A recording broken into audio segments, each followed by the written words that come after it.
Hi. Today's session, we have Janet Oakley as our guest speaker. And I've known Janet for several years now. Actually, she was the first guest author on Durham Publishing. So I thought that was a great way to step off. And we'll talk to her. She is an excellent author, has done many books, and to my understanding, has done both traditional publishing and indie publishing. So let's say hello to Janet. Good morning, Janet. Thanks so much for inviting me. We'll get the eye thing figured out. So We will. We're not exactly polished here, but we're going to do our job, and we'll get information to you, our listeners, to her books. You've got a brand new one coming out like in a week or next month, as well as some existing, which we know, Quisling Factor, that's an important one. But what are your series of books? What do you have? well, it's funny, you never think you're writing a series, you just sort of get interested. So I definitely have to say that the Norwegian books are a series now. So the new one coming out in September 16th is when I do the Village Book. It'll be a live event, and I'll be doing some other stuff, Zoom and a couple other live events, but it's coming out on the 16th, and it's called the Brisling Code. So I never thought I'd write a prequel, but I just had to go back to Norway in World War II, and there was just a line in Quisling, which was the original book. It was a standalone, although I already started writing a sequel to that, the Quisling Factor. So now I have Brisling, Quisling, and Quisling.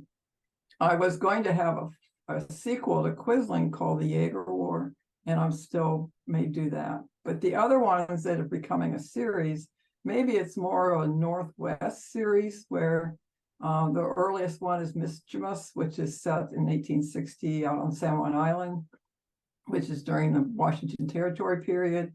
And then I have a 1907 Timber Rose, and I have a Tree Soldier 1930, that's 35 in the Pacific Northwest. That's right. That's based in the Pacific Northwest. And then you jump all the way across the world to the other side, your Quisling Factor and Brisling Code and those sets, which is World War II issue things. And then you did something in Hawaii. That's right. I lived in Hawaii 8.5 years. I'm a proud UH grad. And so I wrote mysteries. I call mysteries with history, because I just can't stay away from history. So I had a lot of fun writing those. They were originally part of a Kindle World with Toby Neal. She writes wonderful thrillers set there. She grew up in Hawaii and is really very much centered into being there. And she started writing mysteries, and they had a Kindle World maybe about 8 years ago now, where you could do licensed fan fiction. You had permission from the author to be able to have your book in her world, but you had to know her world, like all the characters, down to wearing what kind of clock they carried. And it was a huge learning curve, but a really good one, because I learned how to write fast. So does that make you a plotter or a pantser? I'm probably an in-between. I'm a researcher. Right, and because I have all this historical stuff in there, I'm sorry, I would be in history, and I'm pretty much a history nerd, and I've been that way pretty much all my life. So I have to have things right. So even like one of the stories that I had a lot of fun writing about, Coconut Island, which is about the tsunami that wiped out Hilo in 1946. You know, I was elsewhere in the world, but it was terrible. It wiped out about over 100 some people, and they came down from Alaska in under 5.5 hours. They just installed. But part of that story is a mystery about what they thought was just an accident, being drowned, but it was really a murder. And I had a lot of fun. So you had a lot of yeah, and I get it right. So people that visit the islands, they go like, wow, I didn't know that, because the historic steps right, even down to where bodies were housed. I mean, it's horrible. So what tools do you use when you write? I mean, every author has their methodology. Like I said, difference between pantser and plotter. Plotter being taking their steps to do so, plotting down the road. But what do you use? Do you have tools? Well, I think I am an in-between person, because sometimes being a pantser is sticking to a calendar that's like, this one's 1942, and I create calendars. So that is a tool that is 1942. And then I can put into the calendar whatever is happening that day. And I'm a real stickler about it. And I get kudos from that, from Norwegians and Norwegian historians, that, wow, you got that right. You know, I'm not making up stuff. I try to do my very best. Make sure it fits, absolutely, and accurate. That's important. People that know your writing know that you're going to do that, and that's important to them to have it correct, especially when you're doing the Daughters of Norway, those kind of things, that the groups that want to maintain that correctness of who they are, their backgrounds. One of the scariest things I did. So I belong to the Sons of Norway Lodge in DC. And actually, they're the ones that kicked all this Zoom stuff off with me, because I was invited out of the blue after Quisling had been reviewed in the Norwegian American in newspaper. Got a crazy, really good review. And then the person who reviewed me, she emailed me, she said, I never contact an author, but she was happily really blown away with what I wrote. So I ended up being invited back in 2019 to come and speak to the lodge, and I joined the lodge.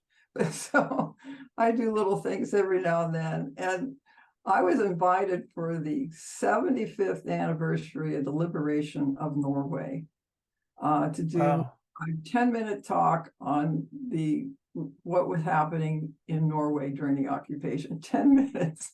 That's amazing. Amazing. PhD in history. It's just little old me up here in Washington State. But I'm going to give a talk for them in November about my trip, and they're already, they're giving me very high compliments. So I have to be careful that I don't become an imposter, get the imposter syndrome, because I think I am at a stage now where I think I know what I'm talking about. And the lovely thing about that this time around, because I've been writing about this for 30 years, I didn't publish Quisling first because it's my baby. It's indie publishing, essentially. I've had traditionally published essays and stuff like that. So that's the traditional part. But, this is my baby, so I didn't do it a long time. But this time around, I have at my fingertips people that contact me, or they say, you need to talk to so-and-so. So, like, I didn't know anything about U-boats, for Pete's sakes. In fact, I think one of the questions is about transformers. How the submarines work? And Bergen, where I've set this place, it's a whole new place for me. I feel comfortable about Trondheim now. I've been there now, and now I can say I've been to Bergen. But it was a little scary kind of stepping out. That's cool, where you actually go and see a place that you're going to be writing from. You get the feel of it. That's in my writing, I make up my own world so I can create what I want. But to you have something you have to attach to, because it has to be accurate. That's the way it was. You have to have the feel of that. That's amazing stuff. And the other thing is, in a way, we're the same, because I'm creating a world, but it has facts. But your character still has to function, whether it's anti-gravity or it's time travel. It has to make sense in some sort of setup. It can't just be for the reader to totally believe you could walk through a wall. Why can you walk through a wall? Well, this is why. So it's the same way with historical fiction. I just read something a couple of months ago, and it's selling really well. It's a nice book, but honestly, there's stuff in there that I go, oh my goodness, I don't think that.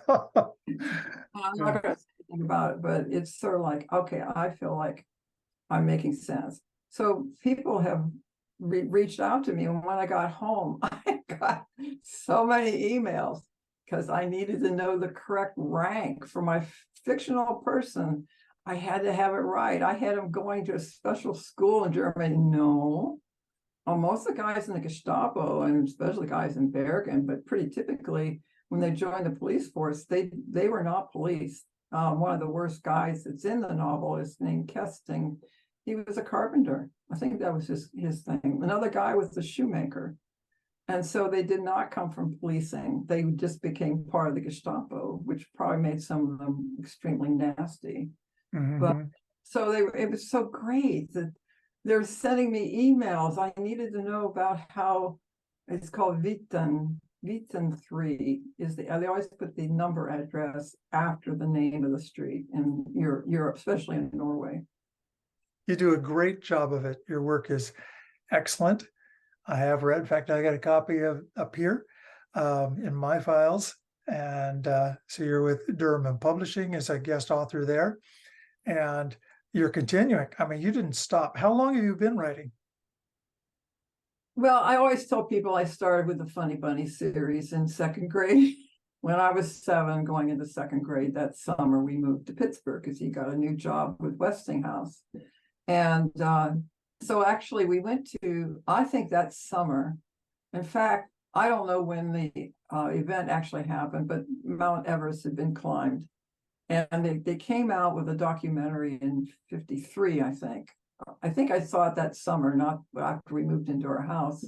And so I wrote about Funny Bunny climbs Mount Everest. That's my first literary effort. And and it's really fun to read it because definitely, Everest was in my backyard. It's like one day, sunny day, I decided to go climb Mount Everest. So I did a series of those.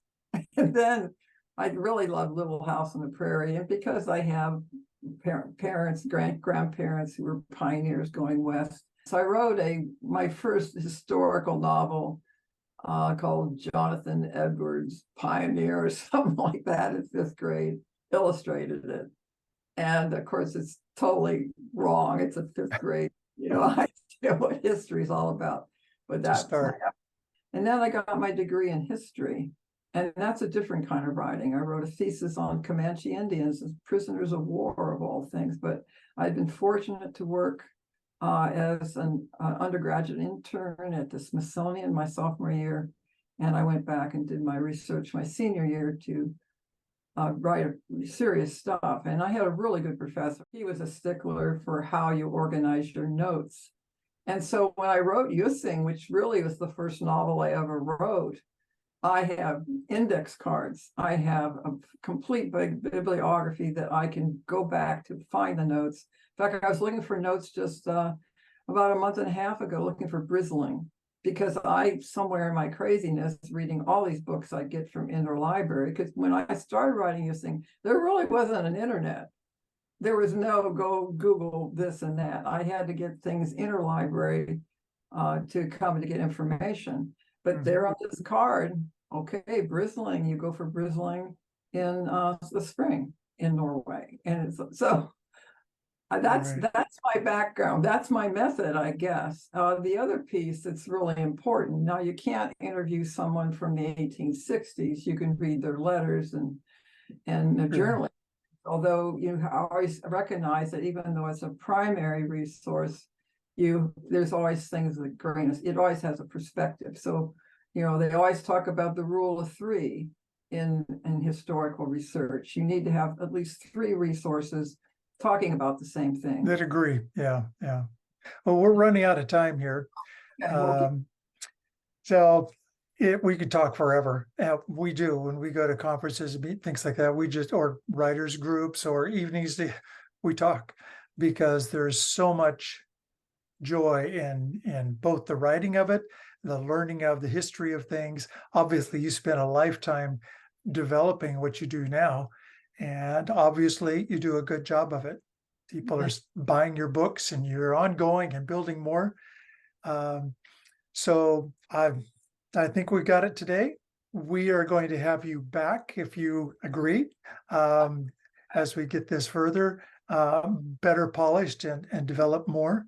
And I thank you for being with us. Again, this is Janet Oakley, and she's got a ton of books. Her newest coming out in the middle of September in 2023 is Brisling Code. It's the prequel to her Quisling Factor, which is also part of that set. Quisling is first. The Quisling is first. Yeah. That's right. Then Quisling and then Brisling Code. So check her out on Durham Publishing. We have her there as a guest author, and I think all of your books there, as well as others. And thank you for joining us and spending your time yakking with me. Thank you, I love Janet. yakking is good. Bye-bye. Bye.